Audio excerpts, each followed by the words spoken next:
«Deja de joder, vieja». Ese dinero estaba pudriéndose en el banco mientras yo aquí batallando como un idiota. Gustavo ni siquiera me miró cuando soltó esas palabras, demasiado ocupado admirando las llaves de su carro de lujo nuevo, que colgaban de su dedo como un trofeo. 20 años de madrugar a las 5, de limpiar casas ajenas, de guardar cada dólar. Y mi propio hijo me llamaba vieja jodona por reclamar mis $200,000. Me quedé ahí parada en la puerta de la cocina, la misma cocina donde lo había criado, donde había cocinado para él durante 42 años, viendo cómo se servía tranquilamente su café, como si acabara de pisar una cucaracha. María, su esposa, sonrió desde la mesa del desayuno. Una sonrisa pequeña, casi imperceptible, pero yo la vi. Los nietos corrían por la sala jugando con carritos de juguete, sin saber que su abuela acababa de ser despojada de todo lo que tenía.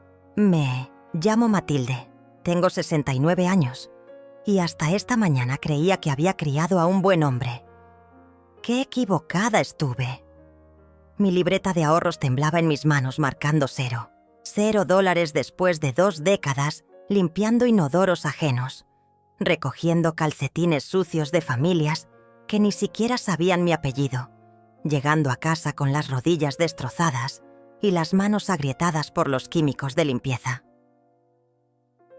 Recordé aquellas mañanas frías cuando Gustavo era pequeño y yo tenía que dejarlo durmiendo para irme a trabajar antes del amanecer. Recordé las veces que llegaba tan cansada que me quedaba dormida en el sillón con el uniforme puesto, pero siempre depositaba algo en esa cuenta. $5, 10 cuando tenía suerte, 20 cuando alguna familia me daba propina por trabajar en sus fiestas hasta la madrugada. Gustavo, murmuré, sintiendo cómo la voz se me quebraba. Ese dinero era para mi vejez, para cualquier emergencia médica. ¿Para qué emergencia?, se burló, volteando finalmente a verme con esos ojos que una vez fueron tiernos cuando era niño. ¿Para comprarte más pastillas que ni te tomas? ¿Para otro doctor que te diga que estás perfectamente bien? Mamá, tienes 69 años. ¿Qué vas a hacer con tanto dinero? Yo tengo una familia que mantener. María se levantó y puso su mano en el hombro de Gustavo, como protegiéndolo de mí.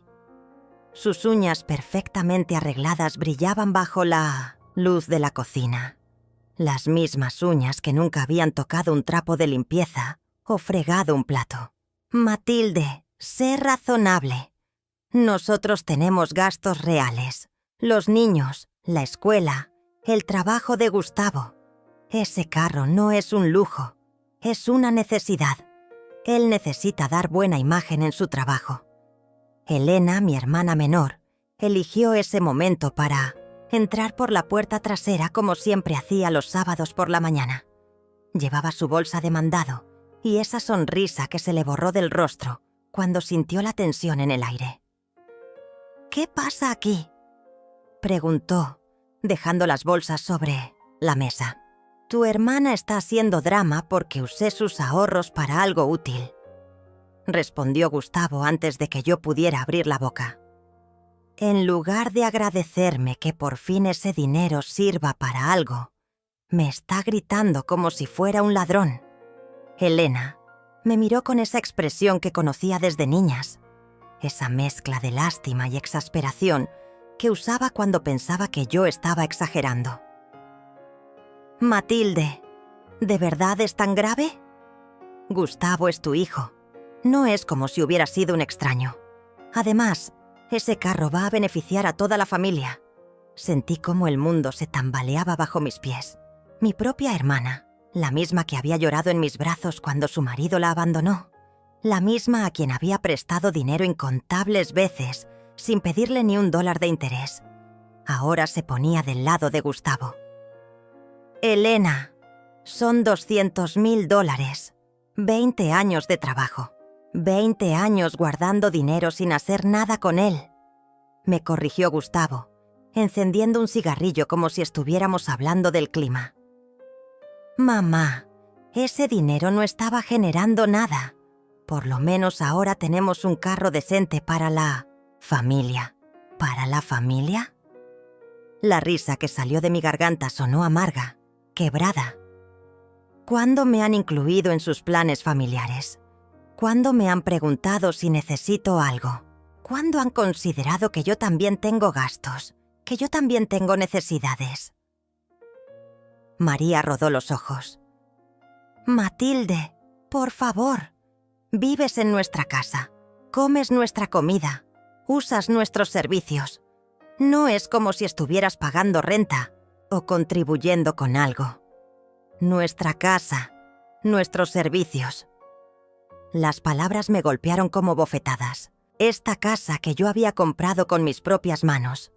Esta cocina donde había invertido mis ahorros para remodelar cuando María se quejó de que estaba vieja. Estos servicios que yo pagaba religiosamente cada mes con mi pequeña pensión. Todo se había vuelto nuestro en algún momento. Y yo me había convertido en una carga, en una invitada indeseada en mi propio hogar. Los nietos siguieron jugando, sus risas llenando el silencio tenso que se había instalado entre nosotros. Pedrito, el menor, se acercó y me abrazó las piernas como hacía siempre. «Abuela, ¿por qué estás triste?», me preguntó con esos ojos grandes e inocentes que me partían el corazón.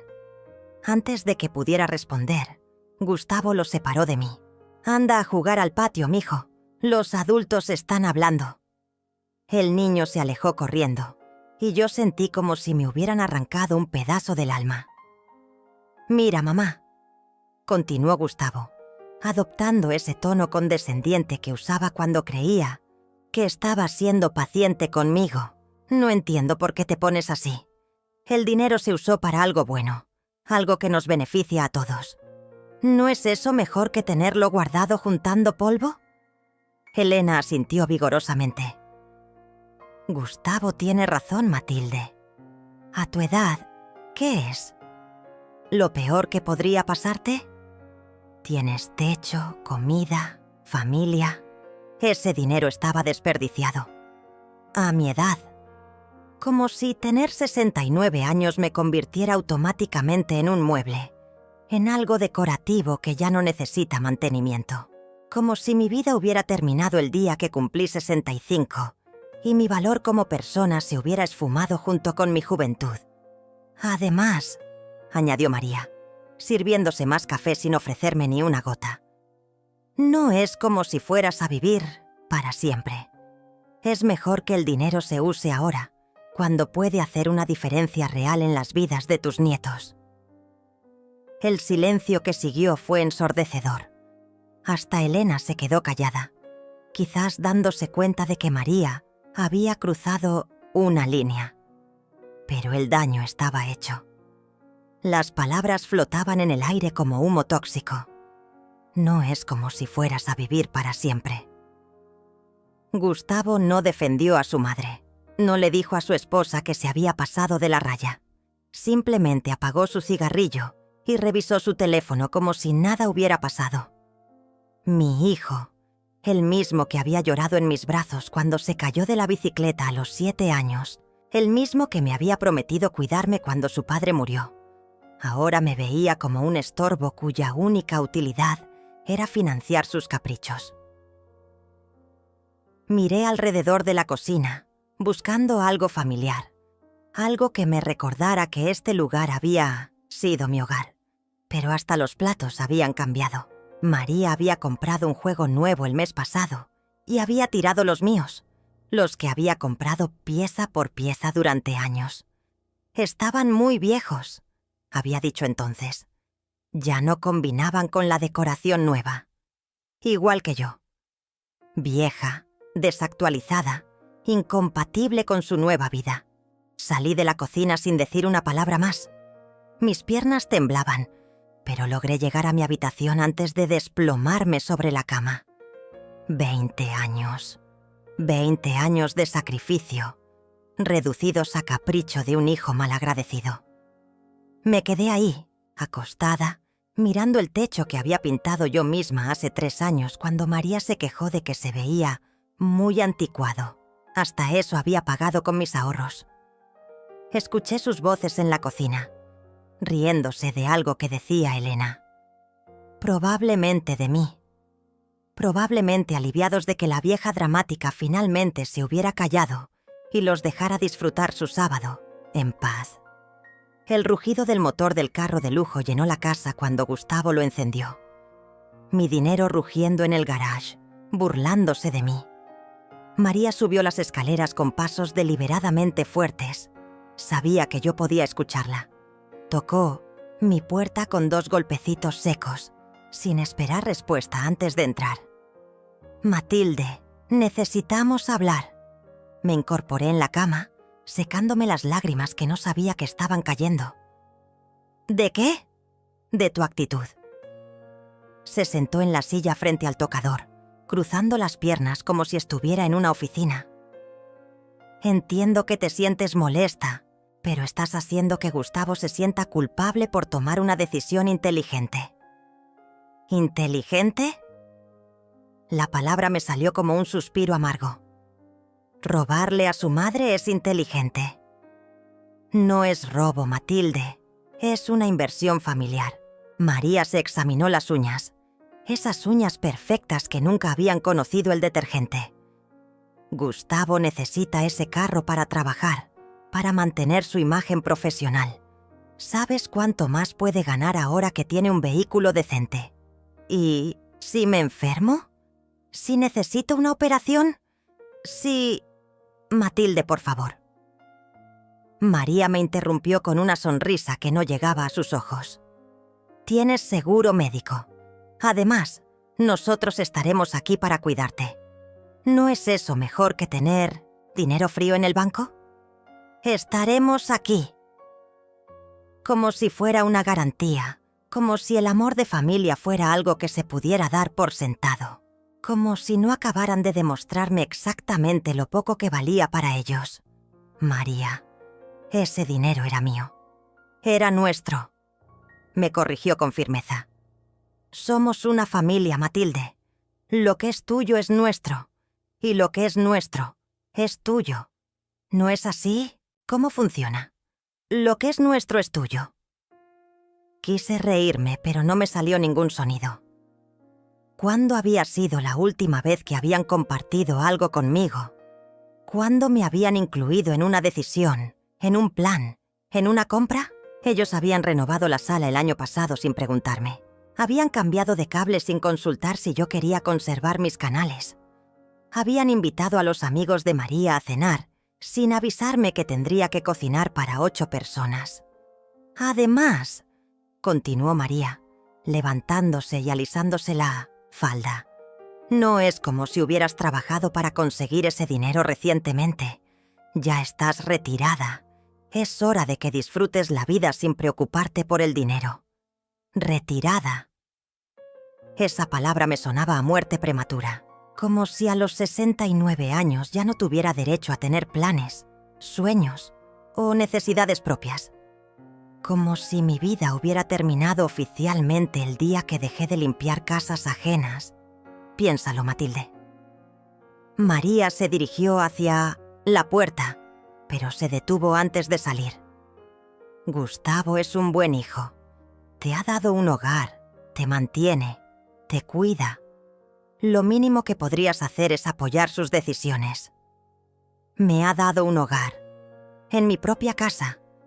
Me mantiene, con mi propia pensión y los ahorros que acababa de robarme. Me cuida, como se cuida a una mascota vieja que ya no puede valerse por sí misma. Cuando María se fue, el silencio se volvió asfixiante. Podía escuchar a los nietos jugando en el patio, sus gritos de alegría contrastando con el vacío que sentía en el pecho.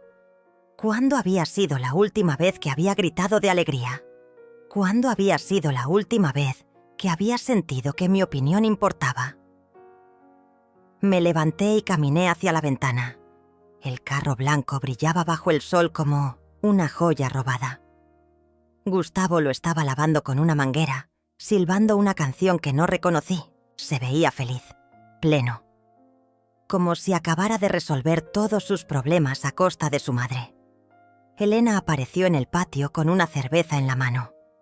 Se la ofreció a Gustavo y se quedaron ahí charlando, riéndose, disfrutando la tarde. Mi hermana, mi propia sangre, celebrando el despojo de mi vida entera como si fuera una victoria familiar. Abrí el cajón de mi tocador y saqué la libreta de ahorros.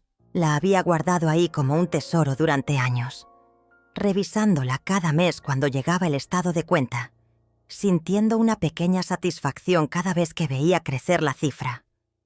$200,000. Una fortuna para alguien como yo, que había conocido la pobreza de cerca. Recordé el día que abrí esa cuenta. Gustavo tenía 22 años y acababa de conseguir su primer trabajo. «Mamá», me había dicho entonces, «ya no tienes que matarte trabajando. Yo voy a cuidarte». Qué ingenua fui al creerle. Qué estúpida al pensar que el amor de un hijo era incondicional. Las lágrimas cayeron sobre la libreta, manchando los números que ahora no significaban nada. 0. Mi vida reducida a 0 por las manos de quien más amaba en el mundo. Toqué la fotografía de mi esposo que tenía sobre la mesa de noche. Orlando había muerto hace 5 años, pero a veces sentía que aún podía hablar con él. ¿Qué hago ahora? Le susurré a la imagen. ¿Cómo pude criar un hijo tan desagradecido? Orlando me sonreía desde el marco dorado, con esa sonrisa que me había enamorado 40 años atrás. Él siempre había sido más duro con Gustavo, más exigente. «Lo estás malcriando, Matilde», me decía cuando yo defendía a nuestro hijo de sus regaños. «Un día va a creerse con derecho a todo, sin haber ganado nada». Cuánta razón había tenido. Cuánto me había equivocado al pensar que el amor incondicional crearía un hijo agradecido. En lugar de eso, había criado a un hombre que veía a su madre como un recurso disponible, como una cuenta bancaria con patas que existía únicamente para satisfacer sus necesidades. El sonido de la puerta del garage me sacó de mis pensamientos. Gustavo se había llevado su nuevo juguete a dar una vuelta, probablemente para presumirlo con sus amigos, con mi dinero, con mis 20 años de trabajo, con mis sueños pulverizados. María subió otra vez, pero esta vez no tocó. «Matilde, voy al supermercado. ¿Necesitas algo?» Su voz sonaba forzadamente dulce, como si nada hubiera pasado. «No», respondí sin abrir la puerta. «¿Estás segura? Puedo traerte esas galletas que te gustan. Esas galletas que me gustan». Como si un paquete de galletas pudiera compensar el robo de toda mi seguridad financiera. Como si fuera tan simple conquistar a la vieja con dulces baratos. «No necesito nada», repetí. Escuché sus pasos alejándose, luego el ruido de su auto arrancando. Finalmente, silencio. Me quedé ahí sentada en mi cama, en mi habitación, en mi casa que ya no se sentía mía, preguntándome cuándo exactamente había dejado de importar como persona y me había convertido en un estorbo conveniente. Los días siguientes fueron una pesadilla silenciosa. Gustavo actuaba como si nada hubiera pasado, llegando cada tarde en su carro nuevo, saludándome con esa sonrisa falsa que me partía el alma. «¿Cómo estás, mamá?», me preguntaba, como si genuinamente le importara la respuesta, como si no hubiera destrozado mi vida apenas una semana atrás. Elena venía todos los días, pero ya no para visitarme a mí. Venía a admirar el vehículo, nuevo, a escuchar las historias de Gustavo sobre cómo sus colegas lo felicitaban por su nueva adquisición. Mi hermana se había convertido en una extraña que compartía mi sangre, pero no mi dolor. «Te ves muy bien, Gustavo», le decía Elena. Cada tarde mientras tomaban café en el patio. «Ese carro te queda perfecto. Se nota que has progresado en la vida». Progresado. Con el dinero de su madre, con los ahorros de una vieja que había limpiado inodoros para conseguir cada dólar. Pero eso no se mencionaba. Mi sacrificio se había vuelto invisible, como si el dinero hubiera aparecido por arte de magia en las manos de mi hijo. María empezó a tratarme con una dulzura empalagosa que me revolvía el estómago. «Matilde, ¿quieres que te prepare tu té?», me preguntaba cada tarde. «¿Te sientes bien? Te ves un poco pálida», como si mi palidez fuera por enfermedad y no por la traición que llevaba cargando en el pecho. Los nietos seguían siendo los únicos que me trataban igual. Pedrito se acurrucaba conmigo en las tardes para que le leyera cuentos, y Sofía me mostraba sus dibujos de la escuela. Ellos no sabían que su abuela había sido despojada de todo lo que tenía. Para ellos, yo seguía siendo la misma Matilde de siempre. Pero yo no era la misma. Cada mañana me despertaba con un peso en el pecho que no se iba con el café ni con las pastillas para la presión. Cada noche me quedaba despierta mirando el techo, pensando en todos los años que había trabajado, en todas las veces que me había privado de pequeños lujos para guardar dinero. Recordaba cuando me negué aquel vestido azul que tanto me gustaba, porque costaba $50. «Es demasiado para mí», me había dicho entonces. «Mejor lo guardo para algo importante». Recordaba las veces que caminé bajo la lluvia porque no quería gastar en taxi. Recordaba las comidas de frijoles y arroz durante semanas enteras para poder depositar $20 más en mi cuenta. Todo eso para que mi hijo lo gastara en un capricho. Todo ese sacrificio reducido a dinero que estaba juntando polvo. Una tarde, mientras preparaba la cena, escuché a María hablando por teléfono con su hermana. «Sí, Gustavo por fin se compró un carro decente», decía con esa voz alegre que usaba cuando tenía buenas noticias que contar. Ya era hora. Estaba muy apenado con ese chatarro viejo que tenía. Apenado. Mi hijo estaba apenado por su carro anterior, pero no estaba apenado por robarle a su madre. Las prioridades estaban claras. «¿Matilde qué dice?», preguntó la hermana. De María del otro lado de la línea. «Ay, ya sabes cómo son las personas mayores», respondió María con una risa que me heló la sangre. «Al principio se puso un poco dramática, pero ya se le está pasando. Es normal. A esa edad se aferran mucho a las cosas. A esa edad. Dramática. Me aferro a las cosas, como si mi dinero fuera una simple cosa y no el resultado de décadas de trabajo y sacrificio. Como si mi derecho a decidir sobre mi propio patrimonio fuera solo un capricho de vieja terca. Esa noche, cuando todos estaban durmiendo, bajé a la cocina a servirme un vaso de agua. Por la ventana vi el carro estacionado en el garage, brillando bajo la luz de la luna como una burla silenciosa. Ese pedazo de metal valía más para mi familia que mi bienestar, que mi seguridad, que mi dignidad. Me senté en la mesa de la cocina donde había desayunado durante tantos años, y por primera vez desde la muerte de Orlando, me sentí completamente sola. No era soledad física porque la casa estaba llena de gente. Era algo mucho peor. Era la soledad de saber que las personas que más amaba en el mundo me veían como un obstáculo, como algo que había que tolerar hasta que la naturaleza se encargara de resolver el problema. «No es como si fueras a vivir para siempre», había dicho María. Esas palabras resonaban en mi cabeza como una sentencia de muerte. Estaban esperando que me muriera para librarse completamente de la molestia que representaba mi existencia. Pero yo no estaba lista para morirme. No todavía. Tenía 69 años, no 90. Tenía planes, aunque nunca se los hubiera contado a nadie. Tenía sueños que había ido posponiendo para cuando tuviera tiempo. Tenía una vida que vivir, con o sin el apoyo de mi familia. El problema era que ya no tenía los medios para vivirla. Los días se convirtieron en semanas y las semanas en un mes.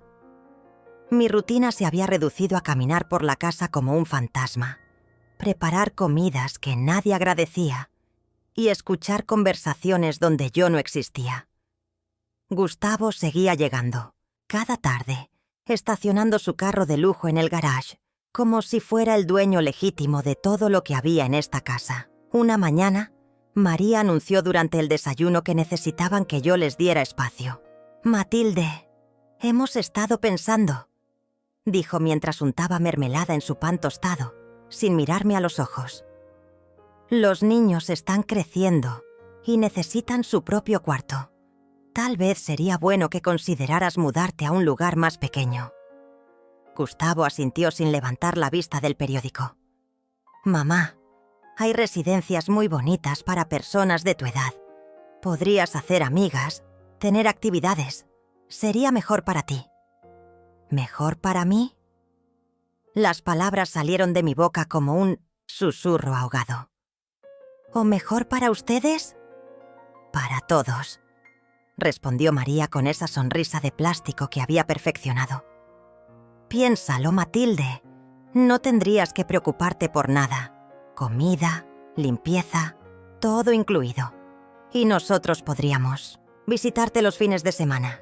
Visitarme los fines de semana. En mi propia casa, convertida en visita. En una residencia pagada con qué dinero, ya que se habían llevado todos mis ahorros. ¿Y cómo pagaría esa residencia?, pregunté. Ustedes se gastaron todo mi dinero. Gustavo finalmente me miró, pero sus ojos estaban fríos, calculadores. Tu pensión alcanza para un lugar decente, mamá. No necesitas lujos a tu edad. No necesito lujos. Como si tener mi propia casa, la que compré con mis manos, fuera un lujo. Como si vivir con dignidad en el lugar que había sido mi hogar durante 30 años fuera pedir demasiado. «Esta es mi casa», murmuré. «Era tu casa», me corrigió María. «Pero las familias evolucionan, Matilde. Los niños necesitan espacio para crecer. No podemos quedarnos estancados en el pasado. Estancados en el pasado. Yo era el pasado que había que eliminar para que ellos pudieran tener su futuro perfecto. La vieja estorbosa que ocupaba espacio valioso que podría usarse para algo más importante. Esa tarde, mientras Elena tomaba café con María en el patio, escuché cómo planeaban la decoración del que sería el nuevo cuarto de los niños. Mi habitación, el lugar donde había dormido al lado de Orlando durante décadas, donde había llorado su muerte, donde guardaba los recuerdos de toda una vida. «Podríamos poner una cama litera aquí», decía María señalando hacia la ventana de mi cuarto, «y un escritorio para que hagan las tareas». «Va a quedar precioso», respondía Elena. «Los niños van a estar felices». Mi hermana ni siquiera preguntó dónde iba a vivir yo. Ni siquiera fingió preocuparse por mi futuro. Había aceptado mi destierro como algo natural, inevitable, necesario. Esa noche, cuando todos estaban durmiendo, subí a mi habitación y abrí el closet. Ahí estaban todas mis cosas. La ropa que había comprado a lo largo de los años, las fotografías familiares, los libros que Orlando me había regalado, las cartas que me escribía cuando éramos novios. Toda una vida reducida a objetos que pronto serían empacados y enviados a un cuarto de 2 metros cuadrados en alguna residencia de ancianos. Tomé la caja donde guardaba los papeles importantes. Acta de nacimiento, acta de matrimonio, acta de defunción de Orlando, escrituras de la casa. Escrituras de la casa. Mis dedos temblaron cuando saqué el documento amarillento por los años. Ahí estaba mi nombre, Matilde Herrera de González, propietaria única de esta propiedad. Nunca había puesto la casa a nombre de Gustavo. Nunca había firmado ningún papel que le diera derechos sobre mi propiedad.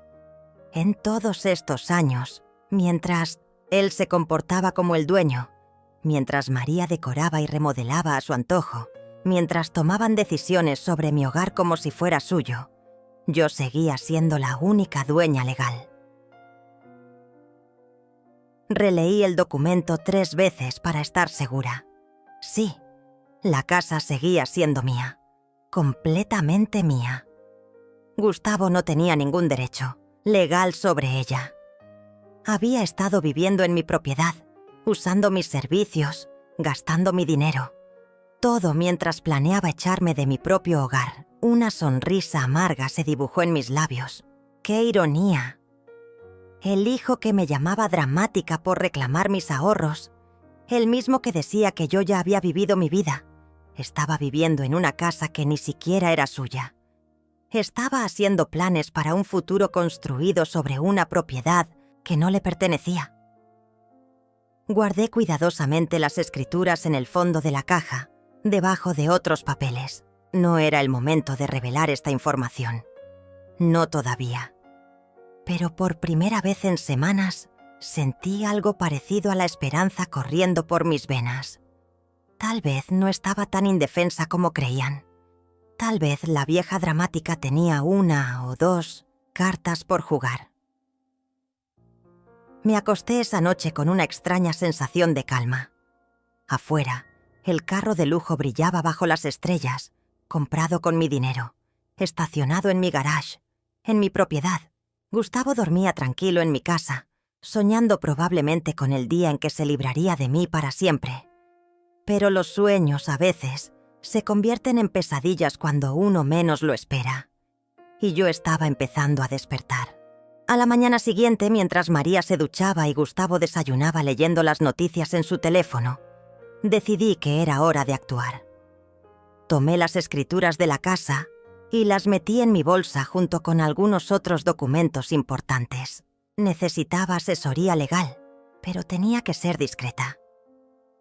«Voy a caminar al parque», anuncié en voz alta. Gustavo gruñó algo que sonó como «ten cuidado», sin levantar la vista de su pantalla. María gritó desde el baño que no me olvidara de comprar leche, como si fuera mi obligación mantener abastecida la cocina de mi propia casa mientras planeaban echarme de ella. En lugar del parque, caminé hasta el centro de la ciudad. Mis rodillas protestaron por la distancia, pero necesitaba llegar al despacho de abogados que estaba cerca de la plaza principal. Era el mismo lugar donde Orlando y yo habíamos firmado las escrituras de la casa hace 30 años. El abogado que nos había atendido entonces ya había muerto, pero su hijo había heredado el negocio. Uriel Mendoza Jr. me recibió con la misma cortesía profesional que su padre había mostrado décadas atrás.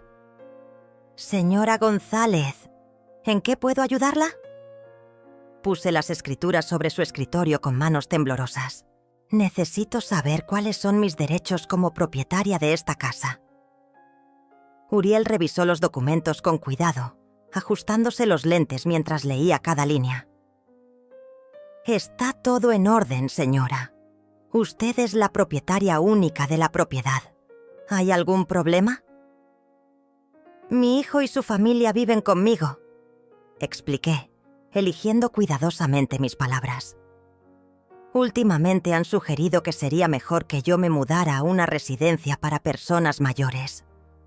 Quiero saber si pueden obligarme a vender o a transferir la propiedad». «Absolutamente no», respondió Uriel con firmeza. «Mientras usted esté mentalmente competente y sea la propietaria legal, nadie puede forzarla a vender o transferir su propiedad. De hecho, si alguien está viviendo en su casa, usted tiene el derecho de pedirles que se vayan si así lo desea». Sus palabras cayeron sobre mí como agua fresca en un desierto. Por primera vez en semanas, sentí que tenía algo de poder en esta situación. ¿Y si quisiera que se mudaran? Tendría que darles un aviso legal de desalojo. Normalmente 30 días es suficiente, especialmente si no hay un contrato de arrendamiento de por medio. Uriel se inclinó hacia adelante. «¿Puedo preguntarle si su hijo contribuye económicamente al mantenimiento de la casa?» Pensé en los últimos 5 años. Gustavo no pagaba renta, no pagaba servicios, no compraba comida. Vivía como un rey en mi propiedad mientras yo cubría todos los gastos con mi pensión y mis ahorros. Los mismos ahorros que se había gastado en su carro nuevo. «No», respondí. Yo pago todos los gastos. Uriel asintió comprensivamente. Entonces, legalmente, él es un ocupante de su propiedad sin ningún derecho de permanencia. Usted puede terminar esa situación cuando guste. Salí del despacho con una copia certificada de las escrituras y un documento que explicaba mis derechos como propietaria. Por primera vez en semanas, caminé con la espalda recta. El poder había cambiado de manos, aunque ellos no lo supieran, todavía. En el camino de regreso me detuve en una cafetería pequeña que frecuentaba cuando era joven. La dueña, una mujer de mi edad llamada Juana, me reconoció inmediatamente. «Matilde, ¿cómo has estado? Hace años que no te veía. Por aquí». Nos sentamos a conversar como en los viejos tiempos. Juana me contó sobre sus hijos, que vivían en otras ciudades pero la visitaban regularmente y la ayudaban con el negocio. Hijos agradecidos que respetaban a su madre y valoraban su trabajo. «¿Y Gustavo qué tal?», me preguntó. Por un momento, consideré mentir, mantener la fachada de la familia perfecta.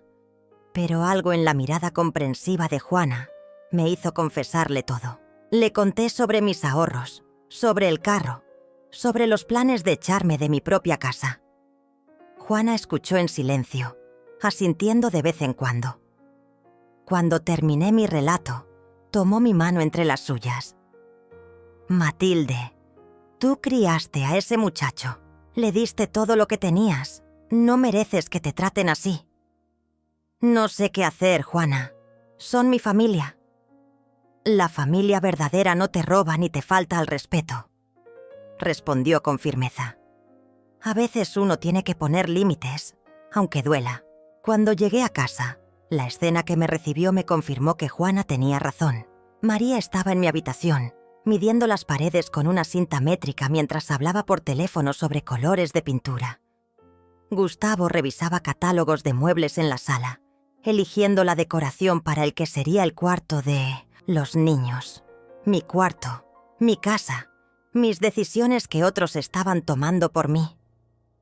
«¿Cómo te fue en el parque, mamá?», preguntó Gustavo sin levantar la vista del catálogo. «Muy bien», respondí con una calma que me sorprendió a mí misma. Muy instructivo. Esa noche, mientras todos cenaban y hacían planes para mi futuro sin consultarme, yo permanecí en silencio. Observé a mi familia con ojos nuevos, viendo claramente por primera vez en años lo que realmente pensaban de mí. Para ellos, yo era un problema que había que resolver, un obstáculo que había que remover, una vieja inconveniente que ocupaba espacio valioso. Pero se habían olvidado de algo importante. Los problemas, a veces, tienen dientes. Y yo estaba empezando a mostrar los míos. Los siguientes días los pasé observando cómo María movía mis cosas de lugar para hacer espacio. Observando cómo Gustavo traía folletos de residencias para ancianos y los dejaba estratégicamente sobre la mesa de la cocina. Observando cómo Elena asentía cada vez que mencionaban lo conveniente que sería que yo tuviera cuidado profesional. Pero yo ya no era la misma Matilde ingenua que había permitido que me robaran mis ahorros. Ahora tenía información, tenía derechos y, sobre todo, tenía un plan. Comencé a investigar.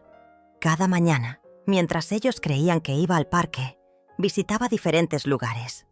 Fui al banco donde tenía mi cuenta vacía y pedí los estados de cuenta de los últimos 2 años.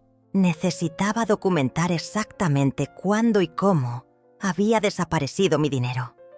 El gerente, un hombre joven que me trataba con la condescendencia típica hacia las personas mayores, me explicó que efectivamente Gustavo había retirado los $200,000 usando una autorización que yo había firmado años atrás para casos de emergencia. «¿Qué tipo de emergencia reportó?», pregunté. «Gastos médicos familiares», leyó el gerente desde su computadora. «Está todo documentado aquí». Gastos médicos familiares. Una mentira descarada. Gustavo había falsificado el motivo del retiro para hacerlo parecer legítimo. Mi propio hijo me había robado y además había mentido para cubrirse legalmente. Salí del banco con copias de todos los documentos. Tenía pruebas de la mentira, pero más importante aún, tenía claro el tipo de persona que había criado. Un mentiroso, un ladrón. Alguien capaz de falsificar documentos para robarle a su propia madre. Mi siguiente parada fue la oficina de servicios sociales. Quería saber exactamente qué opciones tenía una mujer de 69 años con una pensión mínima y sin ahorros. La trabajadora social, una mujer maternal llamada Isaías, me recibió con verdadera preocupación. Señora González, lamento mucho su situación.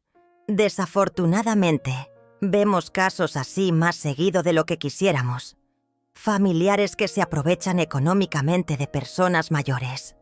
¿Hay algo que pueda hacer legalmente? Podríamos presentar una denuncia por abuso financiero de adulto mayor. Es un delito grave, especialmente cuando involucra falsificación de documentos. Isaías me explicó el proceso, me dio folletos informativos y me conectó con un abogado especializado en casos de abuso hacia personas mayores. Por primera vez en semanas sentí que alguien me tomaba en serio, que mi dolor era válido, que lo que me habían hecho tenía nombre y consecuencias legales. Pero yo no quería ir por la vía legal todavía. Quería darle a Gustavo una oportunidad de redimirse. Quería ver si quedaba algo del niño que había criado, del hombre que me había prometido cuidarme en mi vejez. Esa tarde, cuando llegué a casa, encontré a María empacando mis libros en cajas. «Estoy organizando tus cosas, Matilde, para que cuando te mudes no tengas tanto trabajo». Mis libros. Los libros que Orlando me había regalado a lo largo de los años. Los que había leído una y otra vez durante las noches solitarias después de su muerte. María los estaba manipulando como si fueran basura que había que empacar y esconder. «¿Quién te autorizó a tocar mis cosas?», pregunté con una calma que me sorprendió. María levantó la vista, claramente molesta por mi tono. «Matilde, estoy tratando de ayudarte. Hay que ser práctica. No puedes llevarte todo a la residencia». «¿Y quién decidió que me voy a una residencia?». «Todos lo decidimos. Es lo mejor para la familia. Todos. Menos yo. La única persona cuya opinión debería importar en decisiones sobre mi propia vida había sido excluida de la conversación. «Deja mis libros donde estaban», dije firmemente. «Matilde, no seas difícil. Los niños necesitan este espacio. Los niños pueden esperar. Esta sigue siendo mi casa». María se incorporó completamente, con esa expresión de exasperación que usaba cuando pensaba que yo estaba siendo irrazonable. «Tu casa, tu dinero, tus libros. Matilde, ya es hora de que entiendas que las cosas cambian. Ya no eres joven, ya no trabajas, ya no puedes seguir pretendiendo que este lugar gira alrededor de ti». «Nunca pretendí que girara alrededor de mí», respondí. «Solo pretendí que se me respetara en mi propia casa. Respeto se gana, Matilde. Y últimamente lo único que has hecho es quejarte y crear problemas donde no los hay». Esa noche, mientras cenábamos en silencio, observé las caras de mi familia. Gustavo parecía completamente ajeno a la tensión, revisando su teléfono entre bocado y bocado. Los nietos hacían sus tareas en la mesa del comedor, usando el espacio como si fuera suyo por derecho natural. María servía la comida que yo había preparado como si fuera ella la anfitriona de esta casa. Solo Elena parecía incómoda, evitando mi mirada cada vez que nuestros ojos se cruzaban. Tal vez mi hermana estaba empezando a darse cuenta de la gravedad de lo que estaba pasando. Después de la cena, cuando todos se fueron a sus respectivas actividades, me quedé sola en la cocina lavando los platos. Era una tarea que había hecho miles de veces, pero esta noche se sentía diferente. se sentía como una despedida. Mientras secaba el último plato, tomé mi decisión. Les daría una semana más, una última oportunidad para que alguien, cualquiera de ellos, reconociera lo que me habían hecho y se disculpara. Una última oportunidad para que mi hijo mostrara un vestigio del hombre que había criado. Si al final de esa semana no había cambios, si seguían tratándome como una carga que había que eliminar, entonces usaría todas las herramientas legales que tenía a mi disposición. Después de todo, habían sido ellos quienes me habían enseñado que la familia no era lo que uno creía que era. Ahora era mi turno de enseñarles qué significaba realmente subestimar a una mujer que ya no tenía nada que perder. La guerra silenciosa había comenzado, y ellos ni siquiera sabían que estaban luchando. La semana que me había dado para evaluar a mi familia pasó como una revelación dolorosa. Cada día confirmaba lo que ya sospechaba. Para ellos, yo era simplemente un obstáculo que había que remover. El viernes por la noche, mientras cenábamos, Gustavo anunció que había apartado un lugar en la residencia San Vicente. «Es muy bonita, mamá. Tiene jardines, actividades para personas de tu edad y enfermeras las 24 horas. Habló como si me estuviera ofreciendo unas vacaciones, no el destierro de mi propio hogar». «No voy a ir a ninguna residencia», respondí con calma. María dejó caer el tenedor con un ruido metálico. «Matilde, ya hablamos de esto. No seas terca». «No, estoy siendo terca. Estoy ejerciendo mi derecho a vivir en mi propia casa». Gustavo suspiró dramáticamente. «Mamá, esta discusión ya se está volviendo ridícula. Hemos tomado una decisión familiar. El lunes vienes conmigo a conocer la residencia». ¿Decisión familiar? La risa que salió de mi garganta sonó áspera. ¿Cuándo exactamente me consultaron sobre esta decisión que involucra mi vida? «Te estamos consultando ahora», intervino Elena, que había venido a cenar como hacía, todos los viernes. «Solo que esperábamos que fueras razonable». Razonable. Esa palabra, otra vez. Para ellos, ser razonable significaba aceptar silenciosamente que me robaran, me mintieran y me echaran de mi casa. «Muy bien», dije levantándome de la mesa. «Mañana les daré mi respuesta final». Esa noche no pude dormir. Me quedé despierta, mirando las luces que se filtraban por la ventana de mi habitación. La habitación que María ya había medido para convertir en cuarto de juegos. Pensé en Orlando, en lo que él habría hecho en mi lugar. Mi esposo había sido un hombre gentil, pero también había sido firme cuando la situación lo requería. «A veces, Matilde», me había dicho una vez, «la bondad mal entendida se convierte en debilidad, y la debilidad invita al abuso». Al amanecer, tomé mi decisión final. Me vestí con mi mejor ropa, la que reservaba para ocasiones especiales, y esperé a que todos estuvieran desayunando para hacer mi anuncio. «He decidido quedarme en mi casa», dije desde la entrada de la cocina. «Esta es mi propiedad y aquí me voy a quedar». Gustavo ni siquiera levantó la vista de su café. «Mamá, ya cancelé mi cita del lunes para llevarte a ver la residencia. No me hagas quedar mal. Tendrás que cancelarla». María se volteó hacia mí con esa expresión de exasperación que había perfeccionado.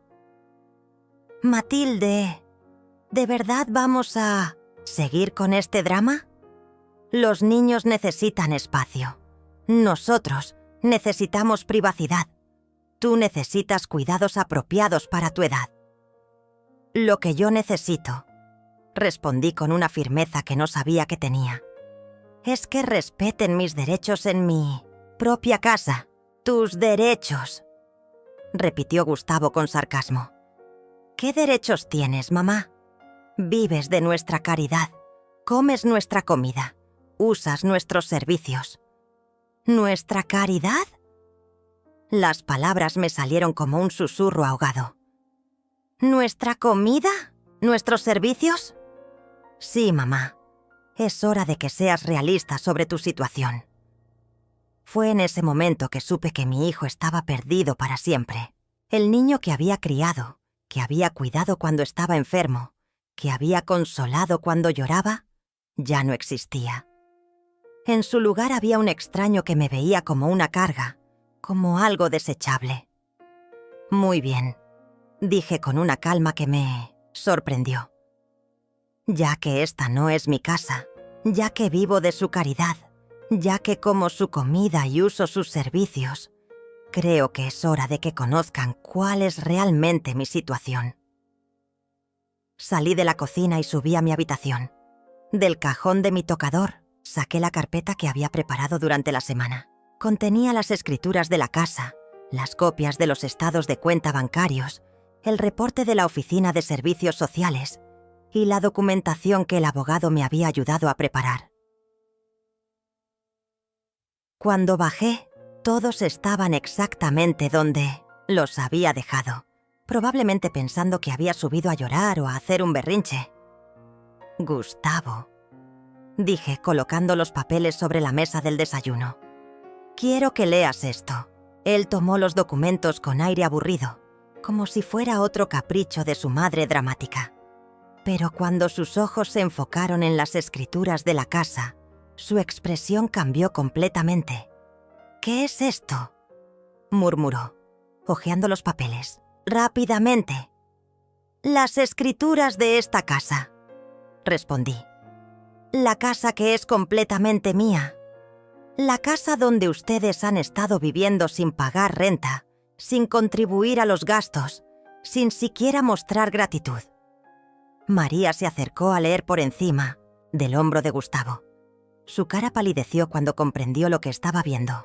«También encontrarán», continué, «los estados de cuenta que muestran cómo retiraste $200,000 de mi cuenta, falsificando la razón del retiro, y la documentación legal que explica mis derechos como propietaria de esta casa».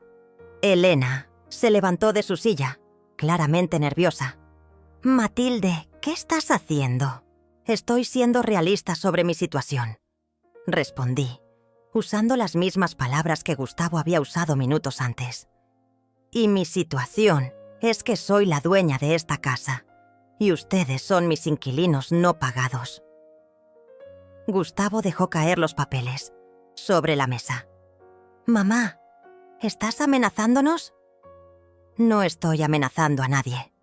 Estoy informándoles sobre la realidad legal de su situación». Tomé el documento de desalojo que había preparado con la ayuda del abogado. «Tienen 30 días para encontrar otro lugar donde vivir». El silencio que siguió fue ensordecedor. Hasta los nietos que habían estado jugando en la sala se quedaron callados, sintiendo la tensión que llenaba el aire como electricidad antes de una tormenta. María fue la primera en reaccionar. «¡Estás loca! No puedes echarnos así». «Puedo», respondí con calma, «y lo voy a hacer». La guerra silenciosa había terminado. Ahora comenzaba la guerra real. Los 30 días que siguieron fueron los más tensos de mi vida. Gustavo intentó primero la negociación, luego la manipulación, después las amenazas veladas y finalmente la súplica. Pero yo había tomado mi decisión y no había vuelta atrás. La primera semana actuaron como si nada hubiera cambiado.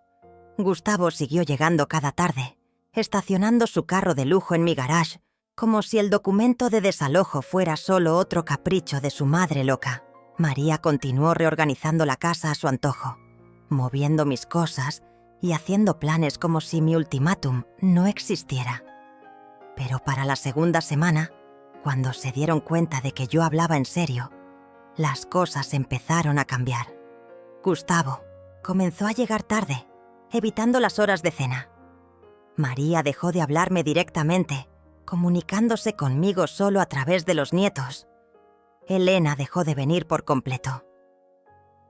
«Mamá, esto es ridículo», me dijo Gustavo una noche, encontrándome sola en la cocina lavando los platos. Somos familia. Las familias no se hacen esto entre sí. Tienes razón, respondí sin voltear a mirarlo. Las familias no se roban entre sí. Las familias no se mienten. Las familias no planean echar a sus madres de sus propias casas. Yo nunca quise echarte. Solo pensé que estarías más cómoda en un lugar con gente de tu edad. Mentiroso. La palabra salió de mi boca con una tranquilidad que me sorprendió. Querías mi habitación para los niños. Querías mi casa para ustedes solos. Querías librarte de la vieja molesta que te recordaba tus obligaciones. Gustavo se quedó callado durante un largo momento.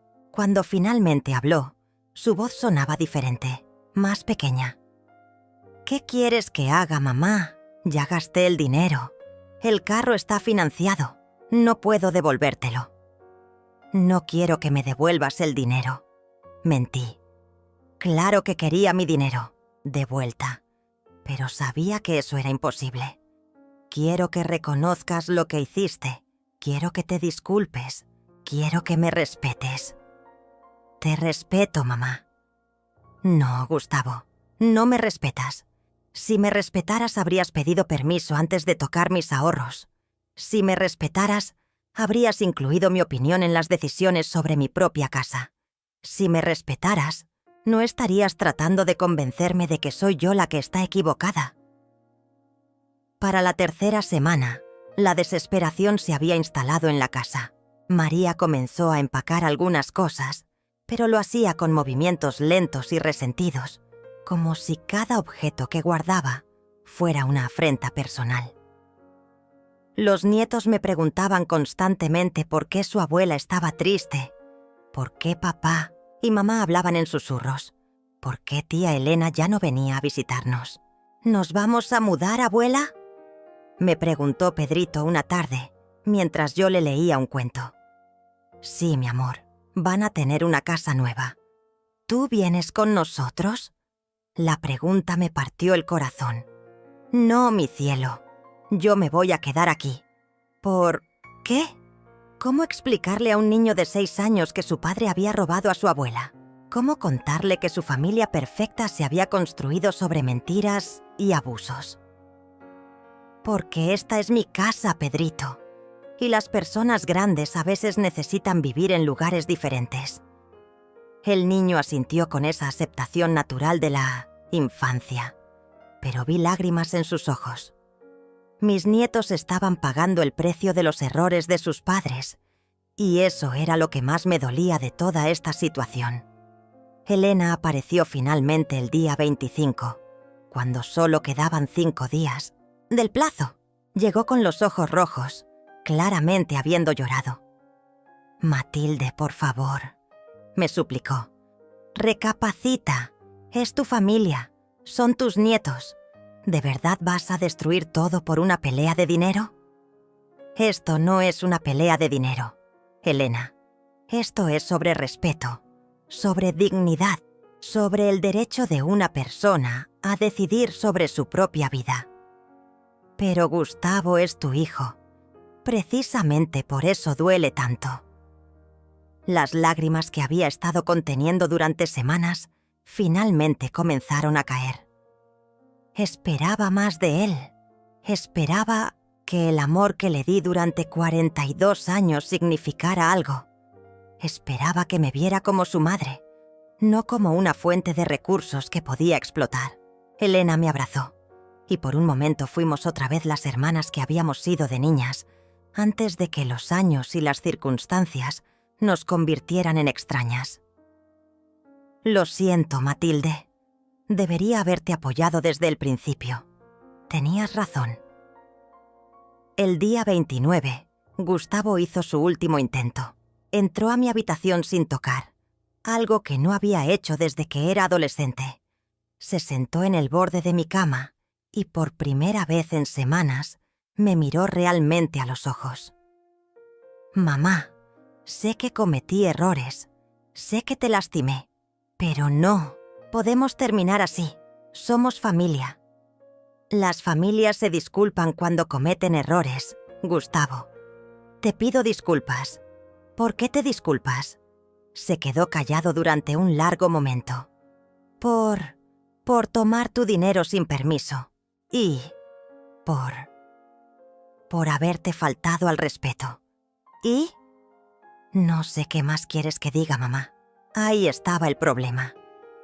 Gustavo se disculpaba porque yo se lo pedía, no porque entendiera realmente lo que había hecho mal. Se disculpaba para obtener algo, no porque sintiera remordimiento genuino. Quiero que entiendas que me traicionaste, le dije. Quiero que entiendas que rompiste mi confianza. Quiero que entiendas que me hiciste sentir como si no valiera nada. Entiendo eso, mamá. Y lo siento mucho, pero no lo entendía. Lo podía ver en sus ojos, en la forma en que hablaba, en la postura de su cuerpo. Para él, esto seguía siendo una exageración de su madre dramática. No comprendía realmente la magnitud de lo que había hecho. El camión de mudanzas viene mañana a las 8, le dije. Gustavo se levantó lentamente. ¿De verdad no hay forma de arreglar esto? La había, respondí. Pero ya es demasiado tarde. El día 30 amaneció gris y frío. Escuché el camión de mudanzas llegar exactamente a las 8 de la mañana, como había dicho Gustavo. Desde mi ventana vi cómo cargaban los muebles que habían comprado durante estos años. Las cosas que María consideraba importantes, las pertenencias que marcaban sus vidas. No bajé para despedirme. No podía soportar ver las caras de mis nietos sin entender por qué su abuela no se iba con ellos. Me quedé en mi habitación, la habitación que María había medido para convertir en cuarto de juegos, escuchando el ruido de pasos y voces que se alejaban para siempre. Gustavo subió una última vez, tocó la puerta suavemente y esperó mi permiso antes de entrar. En sus manos llevaba las llaves del carro de lujo, mi carro comprado con mis ahorros. «Mamá», dijo con voz quebrada, «no puedo llevarme esto, no está bien». Dejó las llaves sobre mi tocador, al lado de la fotografía de Orlando. «Lo siento», murmuró. «Siento todo». Por primera vez en semanas, vi algo genuino en sus ojos. No era la disculpa completa que yo necesitaba, pero era un reconocimiento real de que había hecho algo imperdonable. «¿Dónde van a vivir?», le pregunté. «Elena nos va a recibir unas semanas mientras encontramos departamento. Los niños van a dormir en el sofá, pero va a estar bien». «No va a estar bien», pensé. Iban a estar apretados, incómodos, dependiendo de la caridad de mi hermana. Pero esas eran las consecuencias de sus decisiones, no las mías. «Cuida a tus hijos, Gustavo. Enséñales a respetar a sus padres. Enséñales que el amor se demuestra con acciones, no solo con palabras». Él asintió, con lágrimas corriendo por su rostro. ¿Puedo venir a visitarte? Cuando hayas aprendido realmente lo que significa respetar a tu madre, respondí. Cuando puedas mirarme a los ojos y entender completamente lo que me hiciste, entonces podrás venir. Después de que se fueron, la casa se sintió extrañamente vacía, pero también liberada. Caminé por cada habitación, reconociendo mi hogar otra vez. Los espacios que María había reorganizado, los rincones que había cambiado. Todo podía volver a ser como yo quería.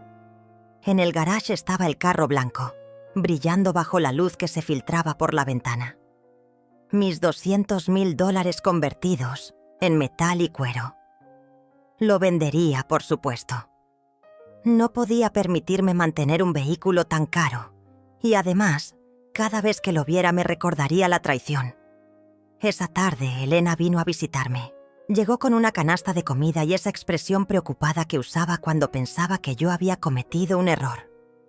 «¿Cómo te sientes?», Me preguntó. Libre, respondí, y me sorprendió darme cuenta de que era verdad. Gustavo está destrozado. Los niños no entienden por qué no pueden volver a la casa de la abuela. Los niños se acostumbrarán. Gustavo aprenderá. Y si no aprende, esa será su elección.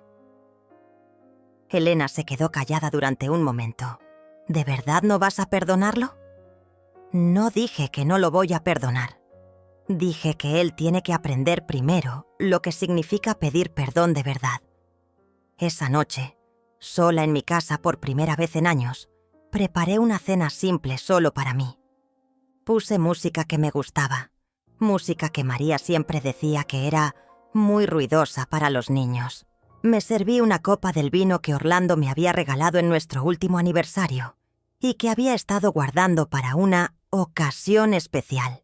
Esta era la ocasión especial, la ocasión en que había recuperado mi dignidad. Al día siguiente, puse el carro en venta. Un joven empresario lo compró por $150,000. No era todo lo que había perdido, pero era suficiente para sentirme segura otra vez, para saber que podía enfrentar cualquier emergencia médica o gasto inesperado. Con parte de ese dinero, contraté a Juana para que viniera 3 veces por semana a acompañarme y ayudarme con la casa. No porque la necesitara, sino porque había descubierto que la soledad elegida era muy diferente a la soledad impuesta. 3 meses después, Gustavo apareció en mi puerta. Se veía mayor, cansado, humilde.